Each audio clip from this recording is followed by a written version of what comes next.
O programa Segurança em Foco é um oferecimento de Ceficondo, a sua portaria remota.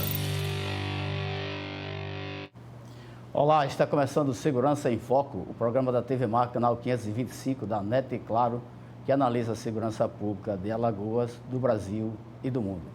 O tema da nossa conversa de hoje será sobre paridade de armas e os desafios da execução penal contemporânea. E os nossos convidados são o Dr. Douglas Bastos, ele é advogado criminalista, mestre em Direito pela Universidade Federal de Alagoas, é presidente da Escola da Associação Brasileira dos Advogados Criminalistas de Alagoas, CEO e professor de Direito Penal e Processo Penal da DB Assessoria Acadêmica, membro da Comissão Nacional de Direito Penal no Conselho Federal da OAB, e coordenador de cursos da Escola Superior de Advocacia da OAB Alagoas. E o nosso outro convidado é também advogado, é o Dr. Alberto Maia, ele é ex-desembargador do Tribunal Regional Eleitoral de Alagoas. Com eles, iremos aprofundar nesse importante princípio do direito, que em apertada síntese, objetiva a igualdade de tratamento entre as partes do processo. Eles já estão aqui no estúdio e você não sai daí porque o Segurança em Foco já está no ar.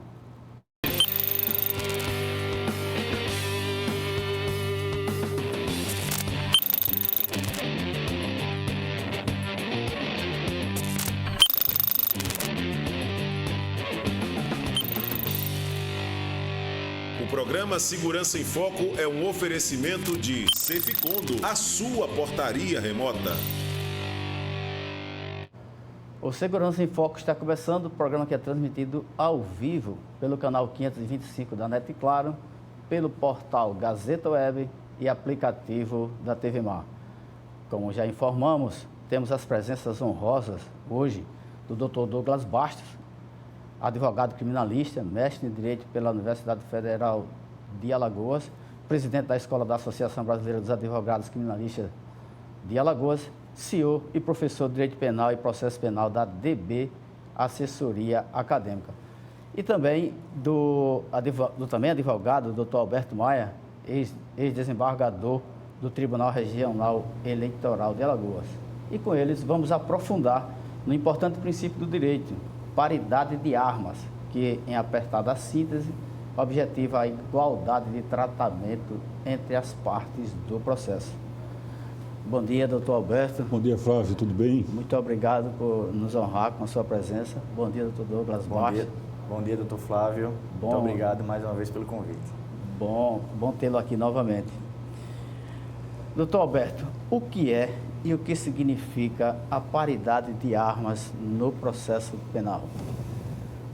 Flávio, a paridade de armas no processo penal, ela significa isonomia de tratamento entre o Ministério Público e a advocacia. No processo penal, a prova ela é exclusivamente produzida pelas partes. O juiz não produz prova no processo penal. Tanto que o juiz não indaga as partes por questões novas no processo. Só se houver questões remanescentes que ele tenha dúvida, ele vai indagar, perguntar, né?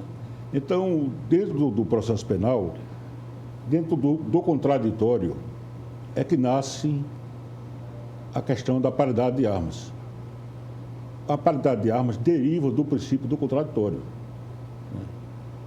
Da presunção de inocência, né? Da presunção de inocência, porque, de um lado, tem o juiz puniente do Estado, através do Ministério Público, né? E, do outro lado, tem o princípio da presunção de inocência, para balancear, né? E, no meio deles, durante todo o procedimento, tem um contraditório. E se tiver uma boa condução, encontraremos a paridade de armas.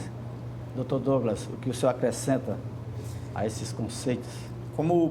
Bom dia, né? Como bem falou o doutor Alberto, a gente busca, né, ao defendermos a paridade de armas, justamente que a gente tenha uma proporcionalidade entre o princípio da proibição do excesso, ou seja, o Estado, ao se buscar a segurança pública, né, que também é um princípio fundamental, né, exarado na Constituição Federal, para que não haja, né, impunidade, ao mesmo tempo deve-se haver também a aplicação do princípio da proibição da proteção deficiente do Estado, para que aquele cidadão que está em casa, que vai sair às ruas, ele se sinta também protegido. Então, o processo penal, ele acaba se buscando essa igualdade, né? Essa proporcionalidade, esse, na verdade, equilíbrio, né? Então, buscando essa paridade de armas, você vai ter uma sociedade mais protegida ao mesmo tempo, porque nós todos, né, estamos à disposição daquele ente despersonalizado chamado Estado.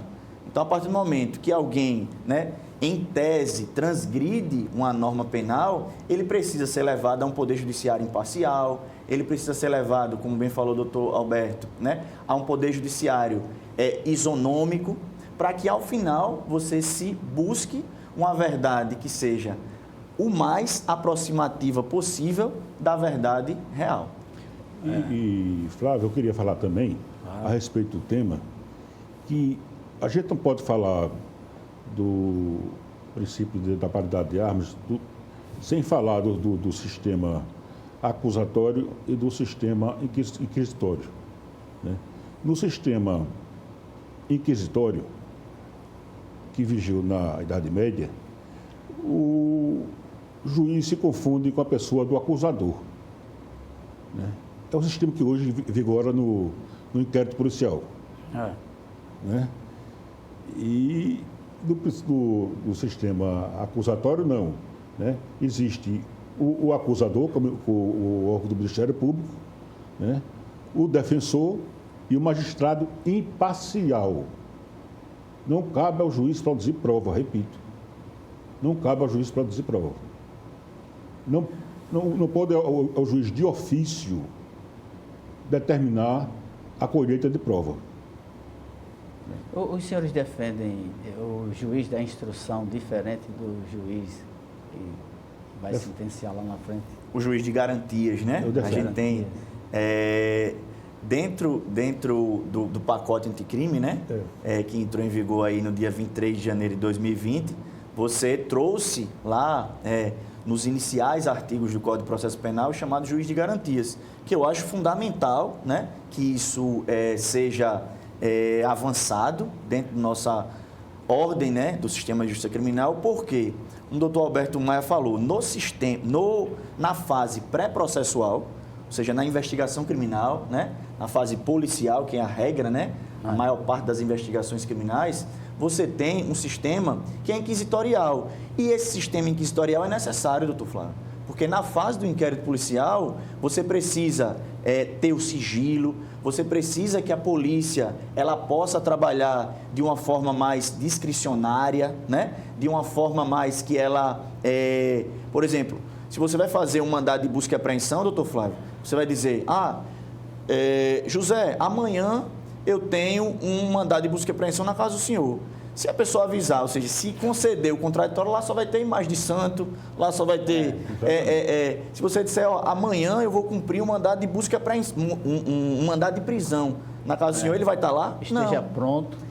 Não vai. Então, assim, é necessário, doutor Flávio, que nessa fase seja realmente inquisitorial. No entanto, esse juiz, que seria o juiz das garantias, né, que seria aquele provocado, ele não pode agir de ofício de jeito nenhum, nem mesmo depois da pacote de crime. Na fase do processo, não cabe, doutor Alberto, quando o senhor falava muito bem, né? Eu lembrei da reforma que operou-se no próprio prisão preventiva. Hoje, a prisão preventiva é diferente do passado, que poderia ser na fase do processo de ofício.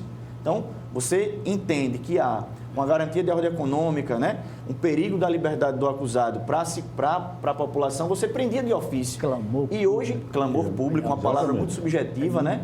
E hoje não cabe mais isso, nem na fase do inquérito, nem na fase do processo. Então, no meu né, humilde entender, eu entendo, doutor Flávio, respondendo a sua brilhante pergunta, que deve sim esse juiz da instrução não estar maculado com o que ele viveu na fase inquisitorial. Doutor Alberto. É porque, de certa forma, o juiz e o membro do Ministério Público, ele se contamina pelas informações que vêm do inquérito policial. Ele vai construindo um raciocínio, Vai, né, ali, e depois vai mudar lá na frente. Desde que ele recebe a denúncia, né, desde que o Ministério Público recebe o inquérito policial para formar sua convicção, desde que o juiz recebe a denúncia, o senhor tem ciência disso, eu tenho também, o Douglas tem, né? A norma já está pronta. Perfeito. Ele vai fazer a instrução por uma questão de zelo, né? Mas na cabeça dele, A decisão já a decisão está pronta. Documentar o contraditório, né? Documentar o contraditório. Mas para ele o sujeito já é criminoso ou é inocente. É apenas uma mera instrumentalização das formas, né? Exatamente. Você não... O que me incomoda, e me incomodava quando estava na ativa como delegado, é algumas expressões. O inquérito policial não vale de nada. Como não vale de nada? Isso. Que decisões, que processos foram finalizados sem que o inquérito seja no mínimo 70%, 80% disso? Eu entendo, desculpe. Não, pode falar, doutor. Eu entendo que de todas as fases, a fase pré-processo processual era a mais importante. Valiosa. É quem tem Porque contato direto, né? Ali existe a contato do fato, Isso. com Com o a Estado. autoridade, Isso. com o delegado de polícia, com os investigadores. Né? Peritos, né? Tem uma frase do Lulu Santos, numa música dele, que ele fala o seguinte: nada do que foi será, De novo. Que já foi um dia. Já foi um dia. É o fato. Você pode reconstituir, porque o processo penal, doutor Alberto, doutor Flávio, a pergunta foi fundamental para essa construção. Por quê? Quando você chega lá na instrução, alguém é instrução em julgamento, tem a ver com essa fala, o inquérito policial não vale nada, entre aspas. Aí o juiz faz para o policial ou para uma testemunha que foi ouvida em sede policial. O senhor confirma. O que o senhor disse aqui, eu vou ler. Já está errado. Não é para ler. Não é para ler. Com perdão da ausência, né, do julgador aqui. Mas eu digo durante as audiências, Excelência, a pergunta não pode ser confirmatória, porque isso acaba induzindo. Porque se essa pessoa que é testemunha e falou uma coisa durante a fase policial e falar outra em uma das duas, ela está mentindo. E se ela estiver mentindo em qualquer uma delas, sobretudo na fase de instrução, ela responde, doutor Alberto, por falso testemunho, um novo crime. Então, o inquérito policial ainda, né, era isso que eu tinha lembrado, eu sempre falo isso nas minhas aulas de processo penal, né? Para os meninos que estão estudando para concurso de carreira policial ou para a OAB, diz, o inquérito policial, uma característica primeira, você anota aí, né, aquela coisa, dispensável, certo? Ele é dispensável por quê? Não porque ele é desnecessário, mas tão somente pelo fato de que, se o detentor da opinião delicti, que é o Ministério Público, né, se for uma ação penal pública, ele já tiver robustecida a seu elemento de convicção, sem o inquérito policial, por exemplo, no crime de injúria. No crime de injúria pela internet, né?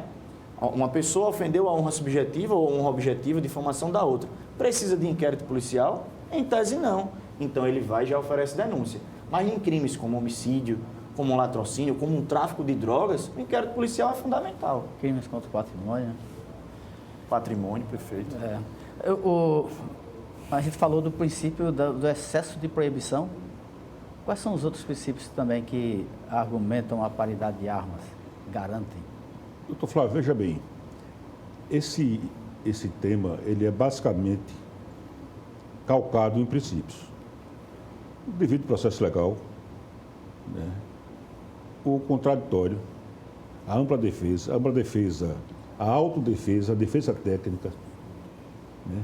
A autodefesa, aquela que é feita pelo próprio acusado do processo penal, quando era interrogado perante o delegado de polícia ou com o juiz, no interrogatório em juízo, né? A defesa técnica, que é feita pelo advogado, né? Existe também o princípio da presunção de inocência, que é um princípio milenar, né? O Supremo agora, de um tempo para cá, tentou limitar esse princípio, né? E terminou consertando um grande erro, né? O princípio da presunção de inocência, o indivíduo só é considerado culpado depois do trânsito em julgado da sentença. Verdade. Isso é primário, né? E, de repente, inventaram a segunda instância... Execução provisória da pena, Execução provisória da pena, né? Que fere de modo o princípio. Agora, só para dar um exemplo de como na Idade Média a coisa era invertida. O princípio da presunção da inocência na Idade Média foi mitigado ao extremo, né? Bastando uma testemunha e um boato para o sujeito ser condenado. Verdade. Os tempos mudaram bastante, né? Repare, o sujeito era condenado por uma testemunha e um boato. Né? Parece brincadeira, né? É verdade. Mas é isso. Evoluímos, doutor Alberto, né? Evoluímos. Eu acredito que é consenso que há um excesso, às vezes, de proibição. E vocês acreditam que esse excesso de proibição chega a macular a proteção do Estado e isso tenha consequências no controle social? Com certeza. Acaba desembocando, no final das contas, porque o processo penal é um instrumento de garantias, primeiro de tudo, né? Como o doutor Alberto citou aí, a gente rememorar, né, o passado milenar, você tinha uma época, né, em que esse sistema inquisitório, ele vigorava para tudo. O Estado, né, o juiz se confundia com o acusador. E aí veio, né, desde, né, até antes de Ferraioli, né, o garantismo, para dizer o seguinte: o direito penal, na verdade, é a proteção do Douglas, do Alberto, do Flávio, da Bruna, do Fábio, de todos contra um possível arbítrio estatal. Então é você dizer, como já dizia um professor que eu admiro muito, né, foi meu professor na UFAL, Alberto Jorge, ele dizia: o direito penal, ele precisa estar numa moldura. E essa moldura precisa ser do conhecimento de todos. A partir do momento em que você diga, não, aqui e por aqui, por meio de principalmente esses princípios, é que o Estado pode agir.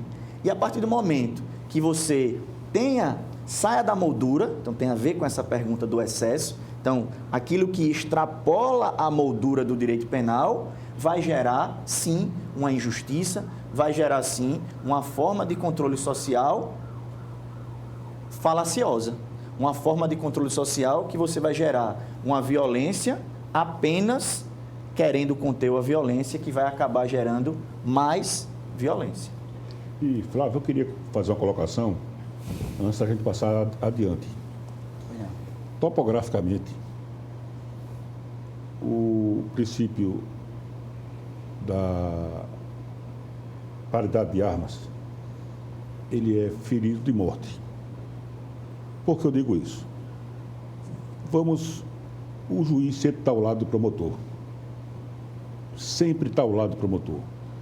Em processo rumoroso, nacional, recente,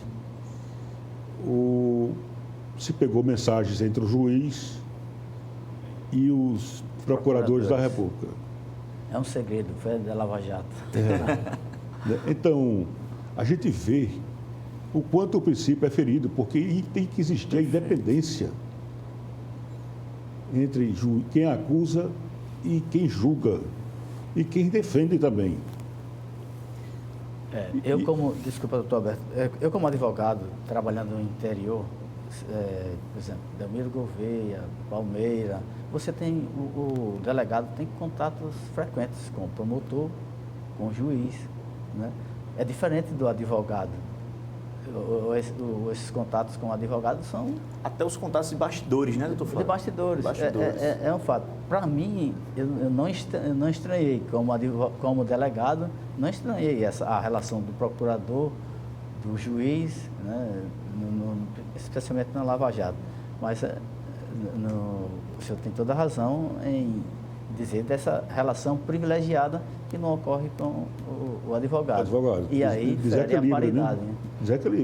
Desequilibra. Até mesmo no Tribunal do Júri, na composição, o juiz, o promotor, o defensor público, estão sempre do mesmo lado, e os advogados de um outro, como se fossem... O lado do bem e o lado do mal, né? Como se existisse isso. É verdade. Mas eu atrapalhei o senhor. Não, de jeito nenhum. Eu ia falar justamente isso.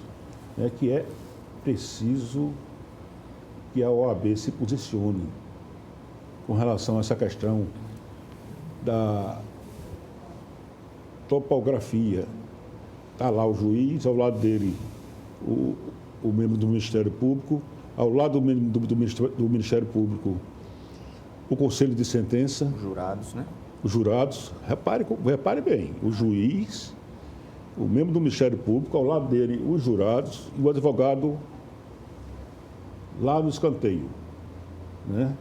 Com o seu réu. Essa composição, ela vem da Idade Média. Ela vem do princípio inquisitório. Isso é inconstitucional. Existem normas. Quem regulamenta isso é uma norma estadual, uma lei estadual, que regulamenta esse tipo de coisa. Essa lei é inconstitucional. É inconstitucional. Vamos à prática, né? Vamos resolver esse problema. Resolver. É uma ilustração que viola o princípio da paridade de armas. De fato. É um né? quadro. Sem nem precisar ter as falas dos atores processuais penais ao se chegar até o plenário, né, de julgamento dessa segunda fase, do procedimento bifásico escalonado do júri, você já chega semi ou quase totalmente condenado. Com o fardamento do presídio, às vezes algemado. Algemado, já está condenado. Quais são assim, as consequências mais óbvias da disparidade? A consequência mais óbvia da disparidade é a injustiça. Né? A injustiça. E a nulidade. Quando existe uma disparidade de armas, existe uma nulidade. Todo o processo, todo o procedimento, ele é passível de ser anulado. Se o juiz é imparcial, ou ele é suspeito, ou o membro do Ministério Público tem um excesso na acusação, né? Isso é anulável. É anulável. Porque a nulidade, o professor Douglas sabe disso, era uma sanção e ela faz o processo voltar, andar para trás.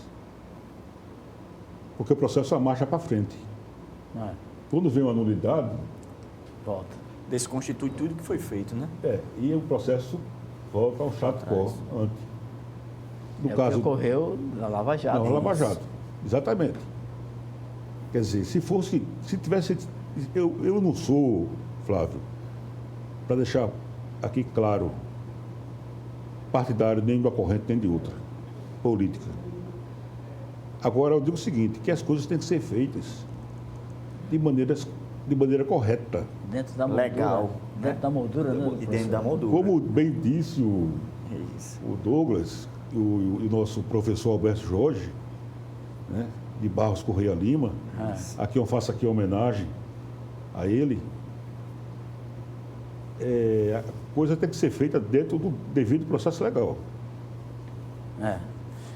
Mas, como diz, essa paridade já começa até entre os prazos, né? Entre o tempo da defesa e o da acusação. Para a gente responder, fazer uma resposta à acusação, nós temos 10 dias? Isso, 10 dias. E quanto tempo a polícia passou investigando? Quanto tempo o Ministério Público passou formatando a sua denúncia? eles dão 10 dias para defender. E são prazos, ainda que se tenham prazos legais para, por exemplo, a autoridade policial concluir o inquérito, né? 10 dias se o réu estiver preso, 30 dias se o réu estiver solto, são prazos impróprios. O Ministério Público ele tem 5 dias se o réu estiver preso e 15 dias se o réu estiver solto para oferecer a denúncia, para requerer o arquivamento ou requisitar novas diligências. No entanto, repito, são prazos impróprios, ou seja, prazos com consequências zero. Se a defesa perde um prazo como esse, tem consequência, né? Perdeu. Você perdeu o prazo, né? Precluiu, né? Não, com relação à defesa privada, né? Lógico que ele vai reintimar, né? Recitar o acusado para que ele constitua um novo advogado, ou ele apresente a informação de que ele não tem um novo advogado para ser nomeado um defensor público, mas você perdeu o prazo, né? Você perdeu o prazo. E esses prazos, principalmente do inquérito policial, tem inquérito policial que dura 6 meses. Mais. E você, ou mais, né? Ou mais. Tem inquérito, o doutor Flávio sabe muito bem disso, né? Tem inquérito policial. Aqui em Alagoas teve casos. Prazo. Aqui em Alagoas teve casos de inquéritos com um tempo muito grande. Ad eterna. Ad eterno. O doutor Flávio sabe disso. E falando um pouquinho, né? Já que a gente puxou esse gancho aí para a fase inquisitorial, né? A paridade de armas, doutor Alberto, ela também, né? Na medida do que for lhe cabível, ela também deve estar presente em sede policial, em sede de investigação criminal. Porque se fala, né? Você chega nos livros, né? Aí diz, a fase do inquérito policial, aquela história de decoreba, né?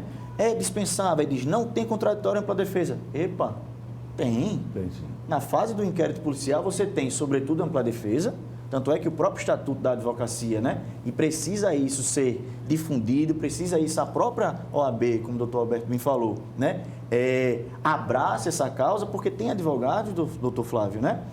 Com todo respeito, que chega e diz, não, eu não perguntei nada no inquérito porque eu não posso perguntar. Você não pode perguntar, é óbvio que você pode perguntar. Você ali não é uma parede para estar acompanhando o seu Uma figura decorativa. isso, seu cliente, né? Isso já foi o tempo em que você estava ali, enquanto advogado, na fase policial, apenas para verificar se há uma arbitrariedade. Não, você também tem a autonomia para requerer, obviamente que o delegado ele tem a sua discricionariedade, mas para requerer a produção de uma diligência, para reperguntar. Então, você está ali para exercer um contraditório, como a gente falou aqui nos bastidores, diferido. E é um contraditório justificando. Eu queria colocar só uma questão que é importante. O doutor Flávio é oriundo da classe dos delegados de polícia, aliás, um excelente advogado, tem história em Alagoas. Obrigado. E eu queria dizer o seguinte, o delegado não é inimigo do advogado. Perfeito. Não. Muito pelo contrário, são colaboradores.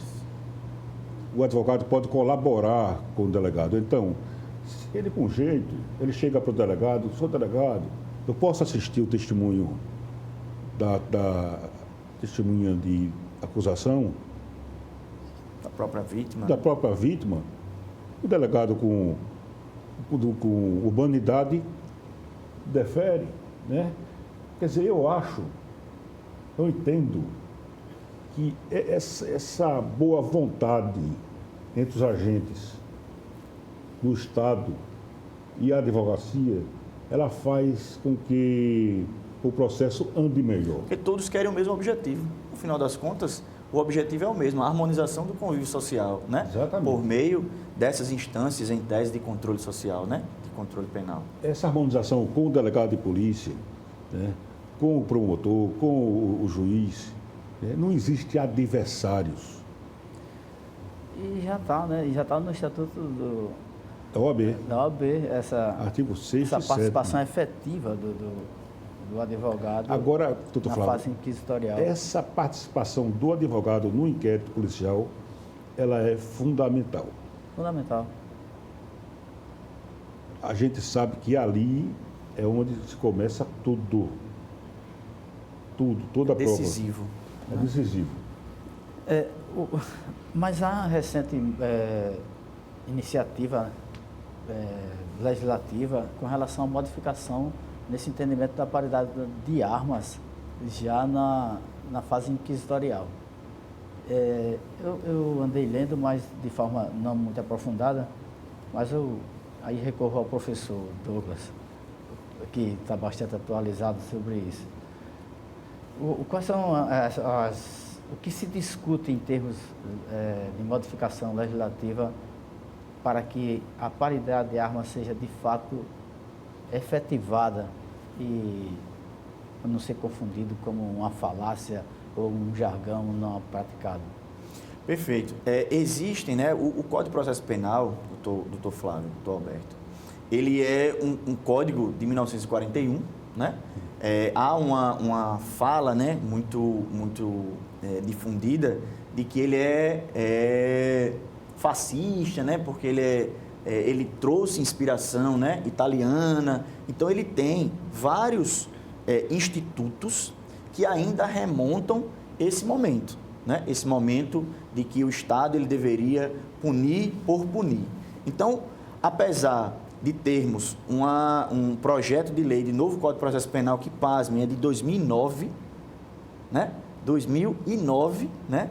Lembro-me muito bem, né, o professor Eugênio Pacelli, que hoje é advogado, era procurador da República, né, procurador regional da República, hoje é advogado, era um dos juristas, né, responsáveis pela elaboração do CPP, que disse, Código de Processo Civil, 2015, entrou em vigor em 2016, né?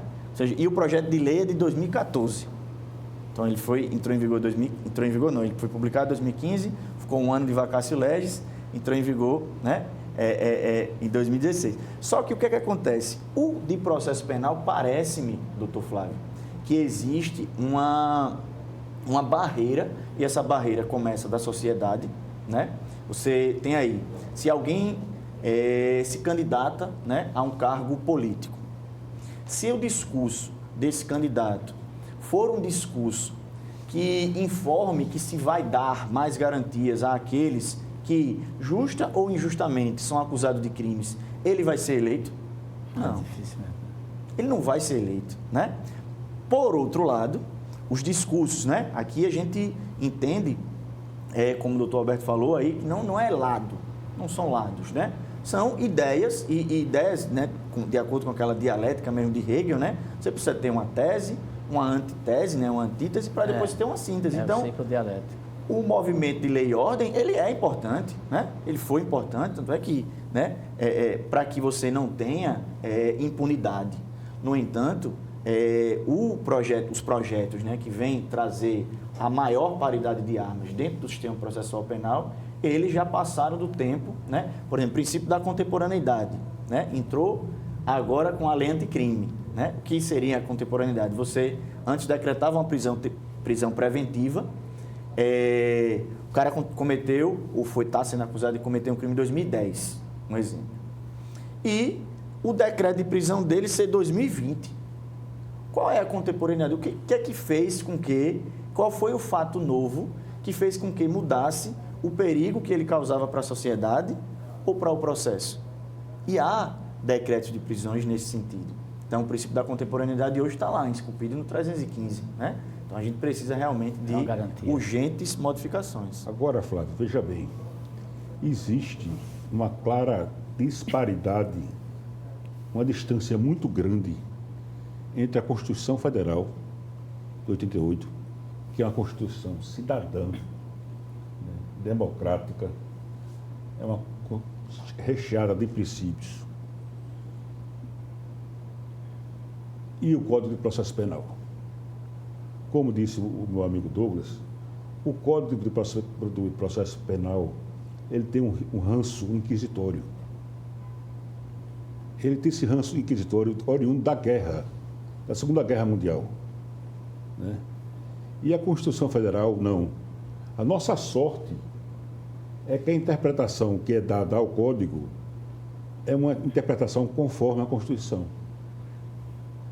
plasmada na Constituição Federal. A Constituição, ela peneira o Código, retirando os institutos autoritários. Né? Eu queria fazer um registro. Autoritarismo penal, perfeito. Aqui do estudo que a gente fez para diferenciar. Porque o cara fala em princípio, né? E pensa que princípio são meros sugestões, né? Sugestões, devaneios, né? Não, o princípio é norma. O princípio é norma, né? Existe uma diferença grande entre regra e norma, né?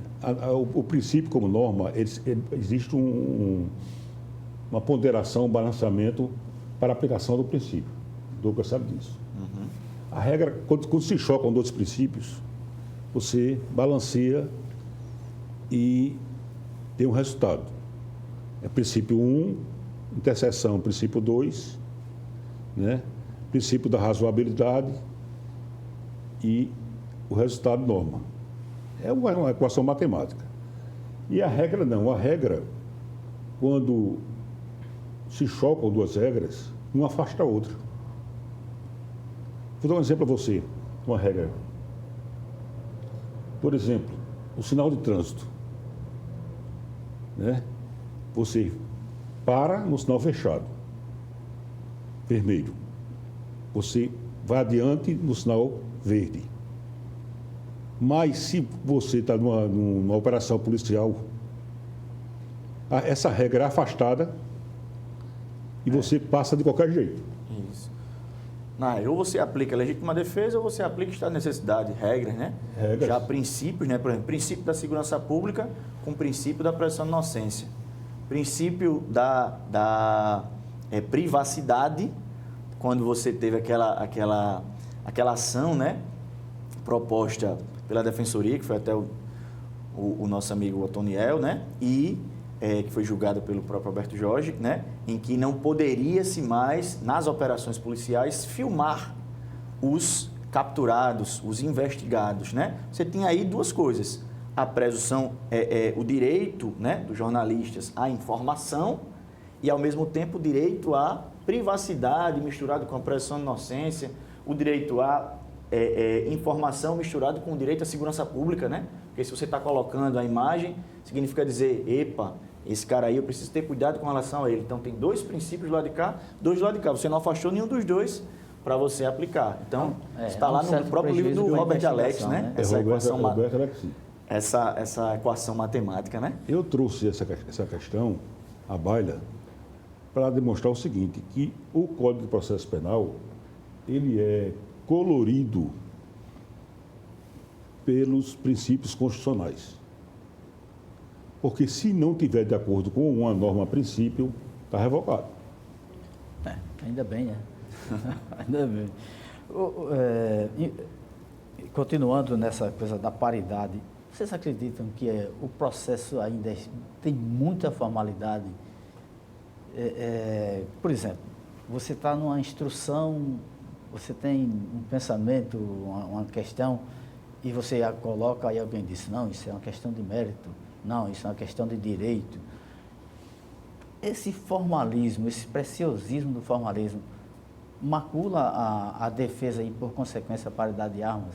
Sim, ontem eu estava em uma audiência, né, conversando com um julgador, né, e eu falava isso, lógico que isso não tem mais hoje, né? Hoje você tem aí o cross-examination, né, na hora de você fazer o testemunho. Mas imagine, e isso estava lá no Código de Processo Penal, que o juiz, a defesa, né, ao perguntar a uma testemunha, doutor Flávio, ele precisava fazer o quê, doutor Alberto? Perguntar ao juiz. Perguntar ao juiz. Aí a testemunha estava ouvindo, estava ouvindo a pergunta, aí precisava que o juiz falasse, tá bom. Ele perguntou se a senhora estava com a camisa branca no momento do crime. É só isso, doutor? Assim, então, esses formalismos, né, ainda, né, persistem realmente dentro, né, do sistema processual penal que viola, né, a própria paridade de armas, né, e também, consequentemente, a busca pela efetivação da justiça. Sim. Doutor Alberto. Eu entendo o seguinte, eu entendo que todo o formalismo, né, com exceção de raríssimos atos necessários, ele é nefasto. Eu acho que a coisa tem que ser simplificada. Eu entendo que esses formalismos eles são colocados para afastar o cidadão do processo. É como se fosse uma nuvem que é colocada, doutor Flávio, para que o cidadão não visse o processo como ele é. Todo o direito, e tem essa técnica. Pode ver a linguagem do direito. Era uma linguagem encoberta para o cidadão comum. Para que ele não entenda, né? Para que ele não entenda. É feito para que ele não entenda. É como o alemão, o grego, entendeu? Se eu botar o grego para eu ler, eu não vou entender nada. Né? Assim é um direito para o cidadão comum. Se falar para o cidadão comum, Douglas, é porque é necessário o devido processo legal. O que é que ele quer que ele vai entender? Você está aí amparado pela inexigibilidade de conta diversa. Né? O cara vai, o que é isso? Né? Vamos falar do Tribunal do Júri? Vamos sim. Isso é, muita gente que nos ouve deve estar aí ansiosa. Fala do Tribunal do Júri, a gente está falou da topografia, né? Fui. Essa topografia, a gente já concordou que afeta a paridade na própria imagem, né? O que mais vocês identificam como elementos desse rito que maculam a paridade de armas no Tribunal do Júri? Dentro da própria explicação, né? Quem é que conduz lá no plenário de julgamento, né? Na segunda fase, judício causai, né? Lá na segunda fase. O juiz, ele está ali como se fosse aquela entidade que acaba sendo quem é da confiança do jurado. Então, exatamente, a explicação por parte de como é o procedimento acaba ficando a cargo do juiz.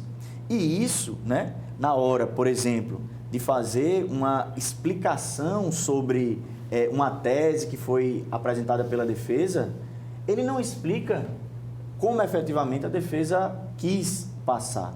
E isso vai direcionando a decisão, porque ali, né, é o povo julgando o seu par. Né? O Tribunal do Júri, a essência do Tribunal do Júri é essa. É o povo que não precisa ser. Você tem aquela história, vou colocar nas faculdades de Direito para ser jurado. E não é para ser assim.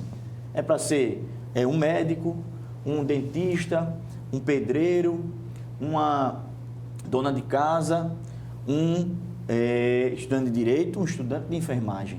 Né? É para ser a configuração o mais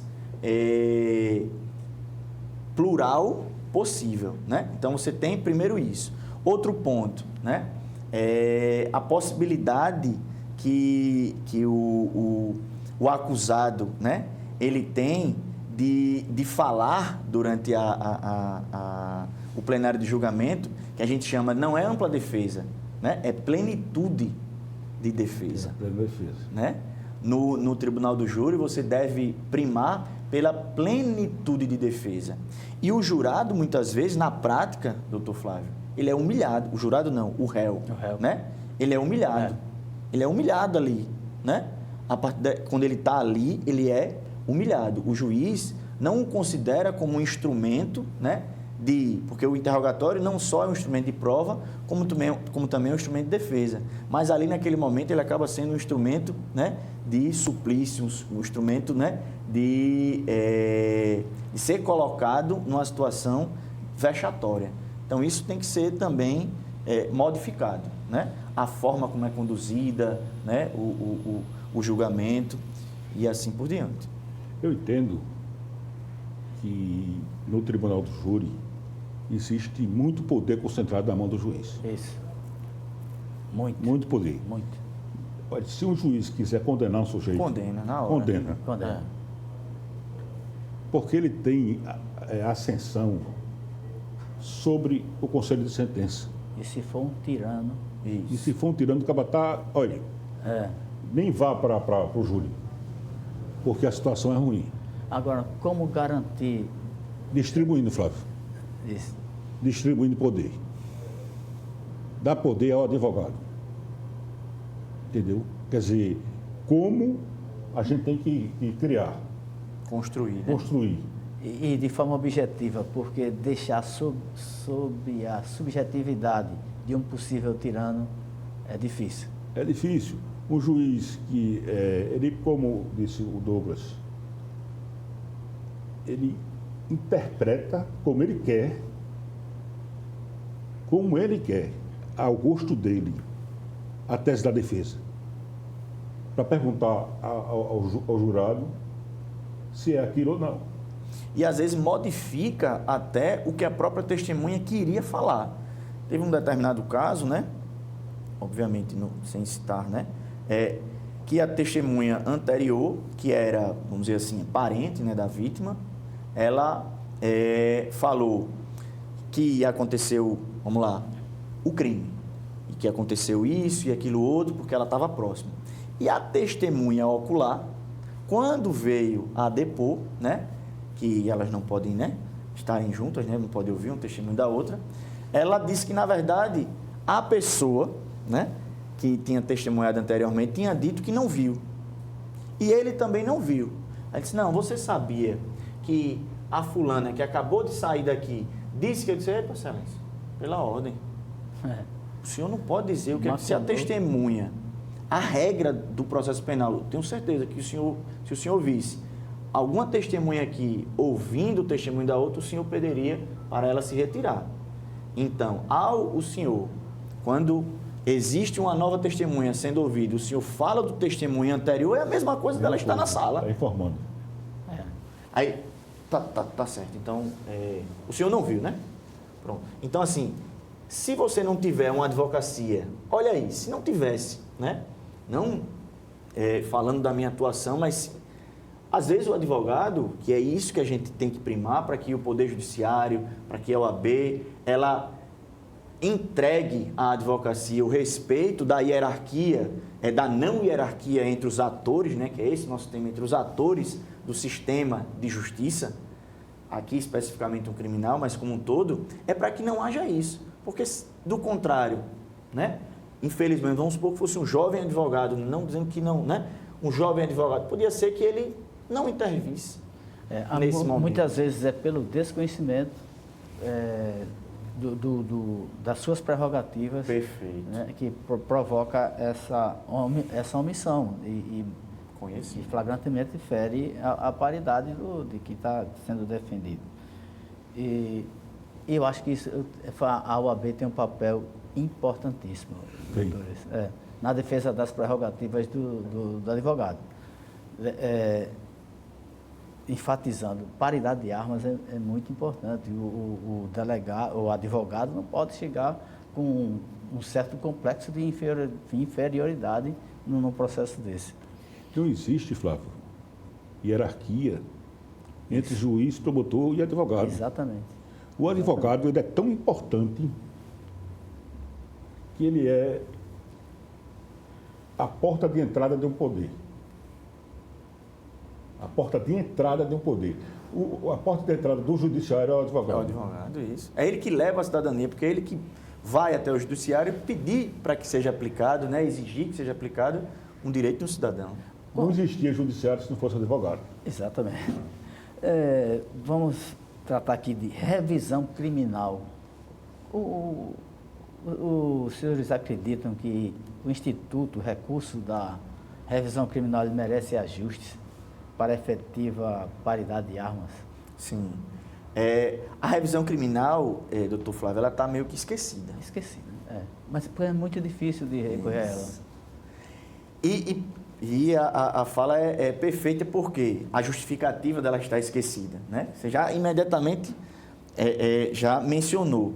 Porque quando você faz essa ação autônoma de impugnação, quando um advogado, né, decide por fazer em nome da defesa do direito de um cidadão, né, ela é negada. Então, o que é a revisão criminal, né, para aquele telespectador que está nos assistindo e que porventura não seja da área do direito?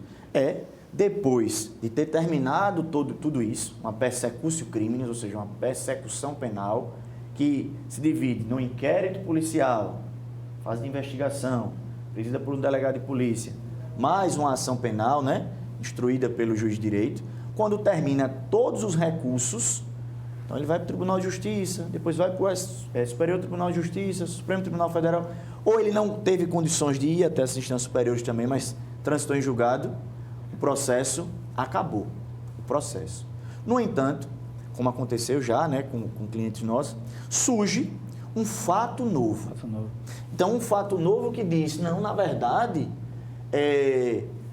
o acusado, ele no dia do crime, vamos supor que seja um álibi, né, ele não estava ali, ele estava em outro local. E esse fato novo só conseguiu ser chegado por uma informação aí de alguma empresa e tal, depois. E quando chega o judiciário, que ele vai negar, né, um tribunal de justiça, por exemplo, que vai negar essa revisão criminal, isso torna cada vez mais essa revisão criminal inócua. Inócua. E as pessoas acabam dizendo, eu vou perder tanto tempo, né? E a revisão criminal você precisa juntar todo o processo, né? Fica aquele né, camalhaço aí, né, apesar de ser digital, mas é um camalhaço de informações.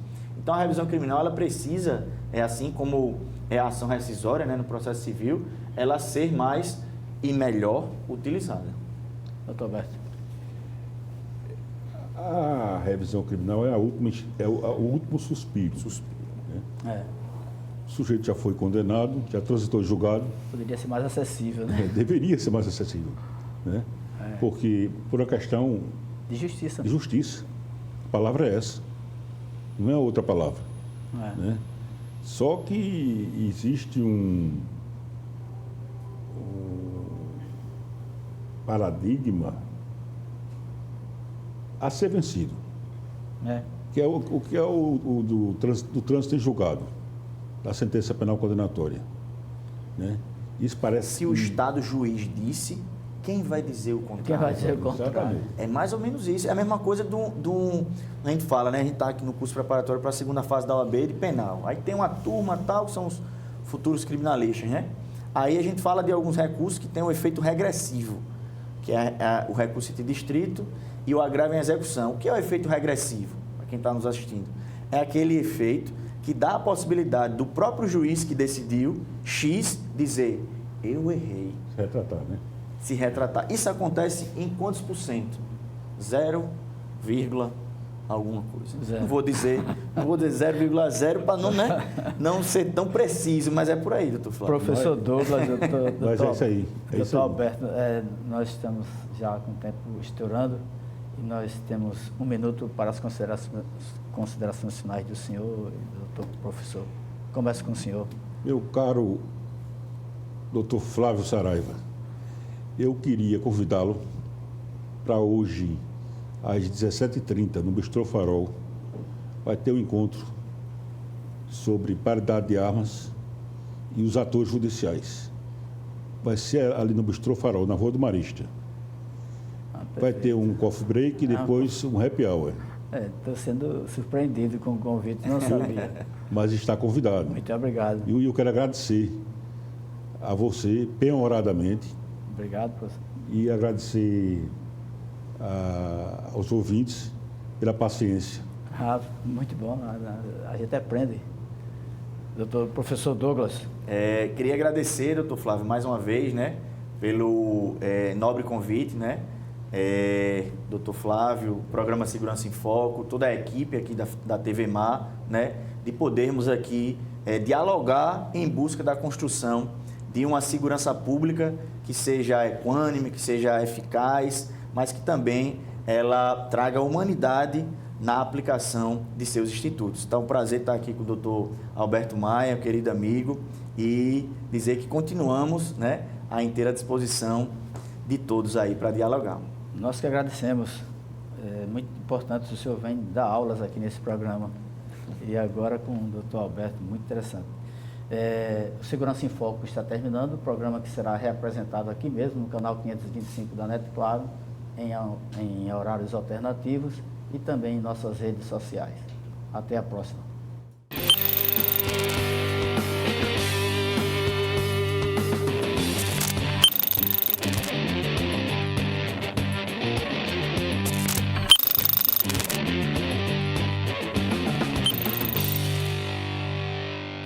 programa Segurança em Foco é um oferecimento de Ceficondo, a sua portaria remota.